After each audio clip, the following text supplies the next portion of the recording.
How do you approach your wife when there is conflict? One of the things you have to understand about women is you have to listen to them.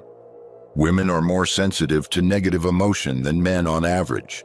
Women are more agreeable. That would be part of the maternal dimension of their personality, and they're more sensitive to negative emotion. So they're threat detection systems. And so a woman will bring you her concerns. Now, because she's sensitive to threat, she produces a fair number of false positives, right? So she's concerned about things that maybe aren't. Maybe it's not necessary to be concerned about, but she'll be concerned about them before you are.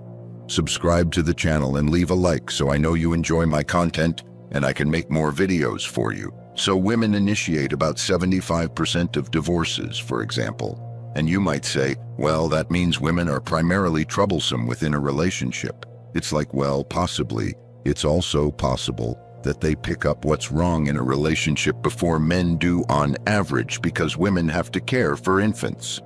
That's why they're more sensitive to threat. That's not the only reason. They're also more sexually vulnerable. They're more physically vulnerable. Makes perfect sense that they'd be more sensitive to negative emotion. And that means that in a relationship, they serve the function of threat alert. And so a woman will be concerned about something, and she'll bring her concerns to her husband, and he'll try to solve the problem right away. But that's not helpful, because she doesn't know what the problem is necessarily. So she has to wander around and talk about all the things that might be a problem. And if you let her do that, she'll dispense with most of that. And then you can kind of zero in on what the problem might be. Like if you let the discussion unfold to that degree, then you can potentially offer a solution. But you can't do that too early. You learn this in therapy too. Like when people come to lay out their life to you, you might even know what they should do, but you can't tell them. First of all, they won't listen. Second, they're annoyed if you tell them because they need to figure it out. You can't steal someone's destiny from them. You know, if you solve all your children's problems for them, well, you might think, well, they have no problems. Like, yeah, they have a problem. They don't know how to solve their own problems. That's a big problem. And so you got to back the hell off. And it's frustrating for men often to participate in that more feminine mode of approaching the world. But if you understand that a woman who's more sensitive to trouble will detect things early, and that her discussion of those things that upsets her will clarify problems maybe even before they arise, then you can understand that it's useful. I mean, I still have to, even after years of practicing this with Tammy, I still have to stifle my proclivity to leap to the solution. You want to solve the right problem, man, so you got to listen. And my experience as a therapist indicated to me that in the typical marriage, people need to spend at least 90 minutes a week talking to each other just about their lives, just about the domestic economy, about their kids, about their relationship, just to keep everything up to date. And it's very difficult to have any true intimacy if that isn't allowed for. You might find that frustrating that you have to spend that much time attending to your domestic landscape, let's say. But it's better to do that on a regular basis than to do it in divorce court while you're paying your lawyers $500 an hour and having a custody battle for your kids for 10 years, which is not a fate that I would recommend for anyone who wants to have a happy life. So it's also the case that it's very difficult to engage in any romantic adventure with your wife if there's things between you.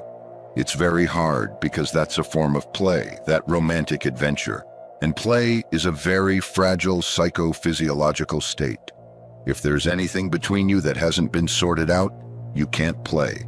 I mean, 90 minutes a week sounds like nothing. Hey man, if it stops you, if it keeps your marriage together, it's a pretty decent investment. You know, I would say that's a minimum. Then that would be 90 minutes a week that's specifically devoted to your marriage and family as a business, let's say, you know, practical affairs. Practical affairs may take longer than that. Depends on how much disarray there is in your life. But if you start hoping that it's going to be less than that while you drift apart too, you have to weave your stories together like a rope across your life. You have to know what your wife is up to and what she's thinking, and vice versa. You have to be on board with your interpretation of the past and the present, and also your aims in the future. And that's constant negotiation. See, in our culture, we have this idiot idea that your identity is whatever you say it is. I mean, it's unbelievably immature and narcissistic. In a marriage, your identity is almost never what you say it is. You're negotiating who you are with your wife all the time, and vice versa. And with your kids, for that matter. If you're a civilized human being, your identity is a negotiation. People think, I just gotta be me. It's like, I don't want to be around you if that's what you're like. I don't mean that you should be a pushover and that there should be nothing in the situation for you. That you live like a bitter martyr only for the pleasure of other people. That's not helpful. But being mature means negotiating your identity. Constantly. That keeps you alert and alive too. And I spoke with a very wise man here, Tor Noranders, just a week ago, and he said something interesting. He said that he could see all women in his wife. And I thought, how the hell do you figure that out? That's a rare thing to understand. He's a very wise person. And if you communicate, then you have all that in your relationship. You can let all that make itself manifest. If you do that, don't box up your wife. What is it? Peter, pumpkin eater, put his wife in a pumpkin shell, and there he kept her very well. What does that mean? Well, that's what people do to each other. They put each other in a box. They don't let their partner or themselves out of that box, and then they get bored. Well, if you communicate with your partner and you facilitate their development, then they continually reveal new parts of themselves.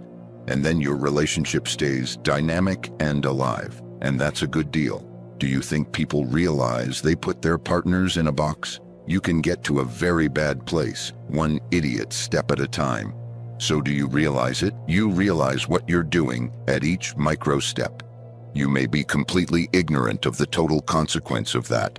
If you want to build a pathological personality, you do that one lie at a time, and you might say, well, is someone with a pathological personality conscious of their pathology? And the answer is no. It's habitual by that point, but they were conscious at each decision step. If you watched until the end, it means you enjoy my content. I'm looking forward to your subscription and thanks for watching.